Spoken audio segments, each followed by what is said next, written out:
Ibu bapak, Nabi itu belum lahir sudah yatim, sudah meninggal. Bapaknya kan masih dalam perut. Lahir baru 4 hari diambil ibu susunya, Halimatus Sa'diyah. Berapa tahun bersama ibu susunya? 4 tahun. Karena di kampungnya Halimatus Sa'diyah orang Yahudi selalu mengancam jiwanya Nabi, maka Halimatus Sa'diyah kembalikan ke ibunya, Siti Aminah. Usia 6 tahun, Siti Aminah berkata kepada anaknya, "Nak, kita ke Yatsrib, yang Madinah sekarang. Kita pergi ziarah kubur ke bapakmu." Pulang ziarah kubur, balik mau kembali ke Makkah, dulu Hijaz namanya. Di desa bernama Afwah, sakit Siti Aminah, meninggal sampai Rasul pingsan karena tidak bisa menerima duka yang sangat berat, yatim dan ibunya lagi meninggal. Sampai direndam Nabi di tempat air baru bisa siuman. Coba, pelajaran pertama. Nabi penuh masalah dalam hidupnya. Ada ndak di sini yang kalah ibadahnya Nabi? Ada ndak di sini yang kalah sopannya Nabi? Ada ndak yang kalah akhlak mulianya Nabi? Tidak ada. Tapi apa Nabi tidak punya masalah, Pak? Diangkat jadi rasul, diusir dari kampung halamannya. Siapa yang usir? Pamannya sendiri, Abu Lahab. Sampai di Madinah kira aman, ternyata kafir Quraisy menyerang lagi Nabi. Perang pertama perang Badar, alhamdulillah Islam menang. Perang kedua pembalasannya orang Quraisy kalah Rasulullah, perang Uhud, sampai wafat paman beliau. Ibu-ibu tahu 7 anak Nabi. Ibu-ibu yang punya anak pasti pernah rasakan, yang punya meninggal anaknya, betapa beban penderitaan mental kita. Anak yang wafat 1, Nabi 6 anaknya wafat, dilihat dengan kepalanya sendiri. Itu Nabi, Pak. Pernah 3 tahun diisolasi, Bani Hasyim tidak boleh bertransaksi 3 tahun, kelaparan dan miskin. Berapa sahabat meninggal karena kelaparan. Itu Nabi. Ibadahnya bagus, penuh masalah. Apalagi kita. Mana ada orang tidak ada masalahnya di sini? Ayo Pak PJ, kau pikir tidak ada masalahnya? Sebentar lagi selesai urusannya. Begitu terpilih gubernur definitif, wabillahi taufiq wal hidayah, Pak PJ balik lagi. Ayo Pak Wakapolda, apa masalahnya? Besar masalahnya, Pak. Apa masalahnya? Takut sama istrinya? Mana ada orang Aceh tidak takut sama istrinya? Oh, kami orang Bugis tidak pernah takut sama istri, Pak. Cuma istri lebih berani dari kami. Tidak ada orang. Mana ada Pak Menteri? Ada masalahnya. Coba lihat waktu kita sekolah, coba lihat kuliah, apa masalahnya?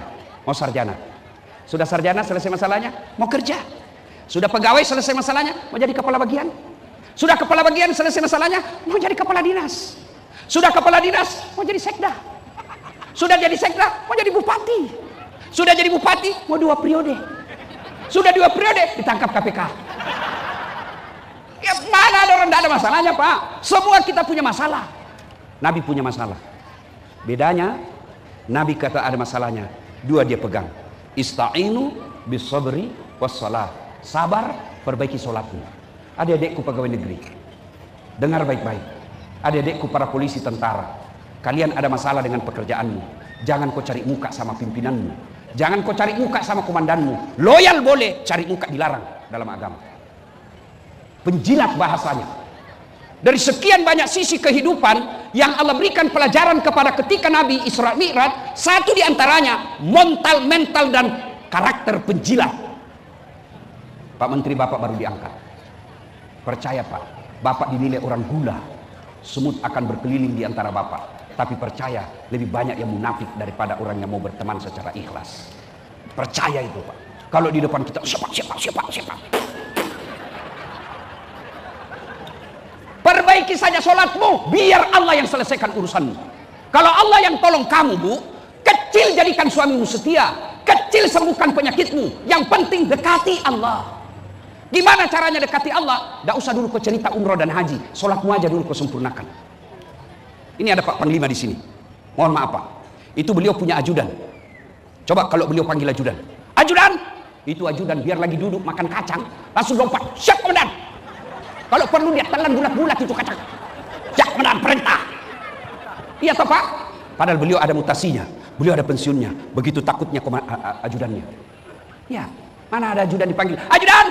Tunggu dulu, Pak. Diinjak lehermu. Ajudan! Bapak ndak lihat si sibuk. Iya toh? Tapi contoh, ketika Allah memanggil kalian, hayya 'alas shalah, sini. Apa jawaban kita? Tunggu, lagi meeting. Tuhan bilang, ya sudah, uruslah itu meetingmu. Maka jangan heran, 17 tahun kamu tentara, 17 tahun kau ASN, 20 tahun kau jadi polisi, tidak bisa kau lepas dari kredit. Kenapa? Yang punya dunia kau jauhi. Saya kenal sama Pak PJ. Saya datang ke Aceh. Assalamualaikum Pak PJ. Waalaikumsalam. Wah, saya ada di Aceh nih. Saya ada masalah Pak PJ. Apa? Wah, saya lagi di Jakarta Ustaz. Apa masalahnya Ustaz? Saya mau keliling-keliling Aceh tapi tidak ada kendaraan saya Pak. Hah, tenang Pak Ustaz. Don't worry, be happy. Tidak usah cemas. Pak PJ telepon ajudan. Ajudan, ada itu Ustaz Dasat di bandara. Kau jemput, bawa mobil paling bagus, full tangki, sediakan oleh-oleh, kasih pembeli pulsa. Selesai urusan saya. Kenapa? Saya akrab sama yang punya mobil. Ya kan Bu? Betul ya Bu? Sebaliknya, ada orang dari Makassar tidak pernah ketemu, tidak pernah lihat, tidak pernah kenalan, tidak pernah dengar nama. Telepon. Assalamualaikum Pak PJ. Saya lagi di Aceh, boleh pinjam mobilnya? Siapa ditembol Pak PJ? Siapa? Kapolda. Tangkap. Tukang tipu itu. Tidak pernah kenal kau pinjam mobil, pasti tukang tipu. Tangkap. Begitu juga bapak-bapak, ibu-ibu. Tidak pernah sholat. Sholatnya cuma hari Jumat, paling terlambat datang, paling cepat pulang, orang khotbah dia tidur. Ada masalahnya, ya Allah, capek sudah saya hadapi masalah ini, ya Allah, berat dalam hidup saya, ya Allah. Allah berfirman, malaikat, karena dia sudah capek hidup, cabut nyawanya. Saudaraku, ada masalah dalam pekerjaan, tidak usah cari kambing hitam, lebih baik perbaiki sholat. Kalau Allah yang tolong bapak, kecil buat Allah. Kalau Allah mau, kecil buat Allah. Ibu-ibu saya tanya, ibu-ibu, Bu, halo Bu, Bu, bisa enggak perempuan hamil enggak pernah disentuh laki-laki? Bisa enggak? Bisa enggak? Menurut ilmu kedokteran tidak mungkin. Tapi kalau Allah yang mau, Siti Maryam hamil enggak pernah disentuh laki-laki. Cuma sekarang banyak orang mau saingan Siti Maryam. Hamil dada-dadanya, beleng-beleng. Enggak ada suaminya. Ibu-ibu, Pak, masuk akal enggak bisa hidup dalam perut ikan? Masuk akal enggak?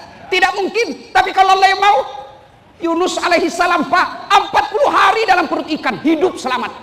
Tidak masuk akal kalau Allah mau, kecil itu hidup. Masuk akal tidak orang dibakar bisa hidup? Tidak mungkin. Kalau Allah mau, Ibrahim dibakar dalam api yang besar, keluar kedinginan. Musa, Fir'aun bikin kepres. Perempuan hamil, kalau dia melahirkan, laki-laki bunuh. Musa lahir kecil, laki-laki, justru masuk ke rumahnya Fir'aun, dibesarkan dalam rumahnya Fir'aun, padahal Fir'aun mau membunuh itu anak.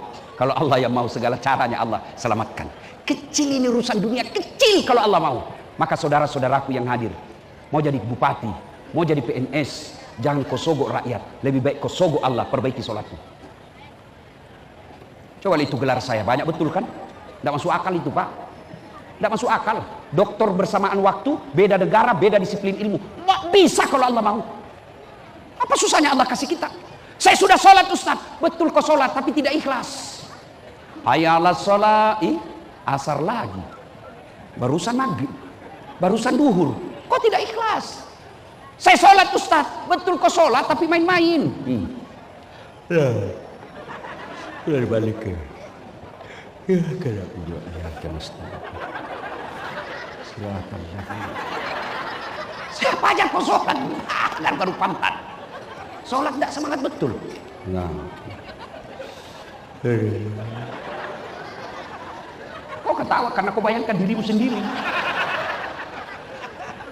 Ya Bu, sholat. Yang kedua, sabar. Sabar. Apa sih sabar itu? Alladzi isa asabatu musibah qalu inna lillahi wa inna ilaihi raji'un. Tiba-tiba PJ bikin mutasi. Tadinya kepala dinas menjadi staf ahli. Ahli yang tidak ada stafnya. Sabar. Berarti itulah yang terbaik. Sudah pasang baleho kiri kanan. Sudah bikin tim sukses. Ikut pilkada. Tidak menang. Sabar. Jangan menghasut masyarakat. 2014 saya ikut pilkada. Di Makassar. 10 pasang calon Pak Menteri. Kalah. Tidak. Cuma yang menang lebih banyak suaranya. Allah tahu, saat tidak usah kau jadi pejabat, kau jadi ulama. Kalau kau jadi pejabat, datang Kapolres siap komandan, datang Kapolda siap jenderal, datang Pak Menteri siap Pak Menteri, datang Presiden siap Pak Presiden. Sekarang saya jadi ulama, mereka yang hormat sama saya. Dengar ini para calon. Saudara ini para calon, baik gubernur maupun bupati, kalah. Bukan kamu kalah, tapi suaramu tidak cukup. Jangan kau hasut rakyat lagi. Lewati pak. Saya gagal jadi tentara, tamat SMA, karena saya pendek. Makanya saya emosi lihat kalau ada tentara pendek. Kenapa saya tentara ini? Saya juga dulu nggak jadi lolos. Allah tahu, nggak usah jadi tentara. Teman saya lulus pak, Kapolres, dia AKBP sekarang di Polda Sulawesi Barat, pakai baret merah. Saya lulus jadi ulama, pakai baret putih. Tapi alhamdulillah dengan baret putih yang saya pakai, semua baret hitam sampai baret merah secara maiko semua. Allah kasih yang terbaik. Itu cara sabar. Ibu-ibu, suamimu tidak sesuai harapan, sabar. Bapak-bapak, istrimu jelek, sabar. Itulah takdirmu. Kenapa dia jelek? Allah tahu. Kenapa? Karena kalau dia cantik, dia malu jalan sama kamu. Kenapa? Karena kau juga jelek. Sabar. Tidak ada kalahin ilmu sabar pak. Kita di pekerjaan ada masalah, sabar. Ini istrimu kalau ngomel, gimana caranya? Jangan lawan, diam. Biar kau jelaskan, tidak masuk di akalnya. Apalagi kalau dia sudah bilang pokoknya lebih bapak cari obat tidur. Tidak ada gunanya. Kalau istri saya ngomel, saya lihat wajahnya, baru saya peluk. Bila kamu di sisiku, hati rasa syahdu. Mulai dia senyum itu. Masih marah juga, saya peluk keras-keras, baru saya nyanyi lagi. Insaflah, wahai. Berhenti dia pak. Itulah ilmu sabar. Ibu-ibu juga jangan terlalu sering ngomel. Mana betah suamimu kalau kau sering ngomel? Coba lihat itu muka suamimu, kasihan. Coba lihat itu muka-muka kasihan. Di kantor ditendang sama komandan. Siap salah komandan, siap salah komandan. Di warung kopi banyak tagihannya.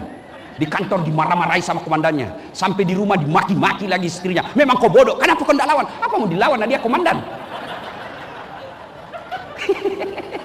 Ibu, bu, ada orang pernah curhat sama saya. Bapak-bapak curhat saya di Makassar. Ibu-ibu, Ustaz, kenapa itu suami saya tidak betah di rumah? Saya ceritakanlah supaya dia tidak tersinggung. Bu, ada suami istri, istrinya suka ngomel. Ada uang, tidak ada uang, ngomel aja kerjanya. Suatu ketika suaminya belikan emas. Senanglah ini ibu dibelikan emas. Kata suaminya, dek, kita siarah ya sumur tua di kampung. Karena lagi senang, maulah dia diajak sumur tua. Ini sumur bu 400 tahun sudah umurnya. Dalamnya 12 meter. Sampai di kampung dilihat, dek, kuliah itu sumur. Ada airnya enggak? Ada bang, dangkal. Maksudnya, paling sampai di lutut. Iya kah? Iya bang, dangkal. Begitu dekat dengan bibir sumur, didorong sama suaminya. Kan dibilang aman sampai di lutut, jatuh. Kata suaminya, ngomel kau di situ, ndak ku dengar juga. Ngomel kau, ndak ku dengar. Suaminya di atas, ngomel kau. 1 jam kemudian pak, tiba-tiba dari dalam sumur ada keluar makhluk tinggi hitam besar. Kaget suami, hei siapa kamu? Saya penunggu jin di dalam cempur ini. Saya sudah 400 tahun tenang-tenang di dalam. Ada perempuan ngomel aja kerjanya di dalam. Dari tadi sudah 1 jam yang lalu ngomel aja kerjanya. Lebih baik saya lari. Kata si suaminya, kamu baru 1 jam, saya 24 jam di dalam. Sudah paham ibu? Sudah paham? Bu, oleh-oleh maulid, sabar. Ketika ada suami yang tidak sesuai harapan, sabar. Ketika ada pekerjaan tidak sesuai harapan, sabar. Sholat, sabar. Yang kedua, hikmah yang kita mau bawa pulang. Pilkada sudah di depan mata. Jangan berpecah belah. Jangan saling menyerang. Saya heran masyarakat kita di medsos. Orang mau jadi bupati, orang mau jadi wali kota, orang mau jadi gubernur. Kita baku serang di medsos. Kepada tim sukses. Dengar ini tim sukses. Silahkan jagokan jagoanmu. Jangan kau celah lawanmu. Silahkan pilih jagoanmu. Hormati lawanmu. Kepada para calon, jangan terlalu percaya kepada tim sukses. Lebih baik bapak langsung datang menyapa masyarakat. Ibu-ibu, jangan berpecah belah. Masih ingat Pilpres 2019? Siapa yang bertanding bu? Bapak Joko Widodo dengan Bapak Prabowo. Siapa yang menang? Bapak Joko Widodo. Siapa menterinya? Bapak Prabowo. Saling menyerang waktu debat. Selesai Pilpres, satu paket. Kita masyarakat masih bertengkar sampai sekarang. Wa'tasimu bihablillahi jami'a wa la tafarraqu. Berpegang teguhlah engkau kepada tali persaudaraan agama Allah dan janganlah engkau bercerai-berai. Dengar pesannya Pak Menteri tadi yang menyampaikan hadis Nabi. Hitam jidatnya sholat, puasanya Senin Kamis, tahajud tiap hari, tapi banyak musuhnya, dia bukan orang mulia. Banyak musuhnya. Ini juga masalah.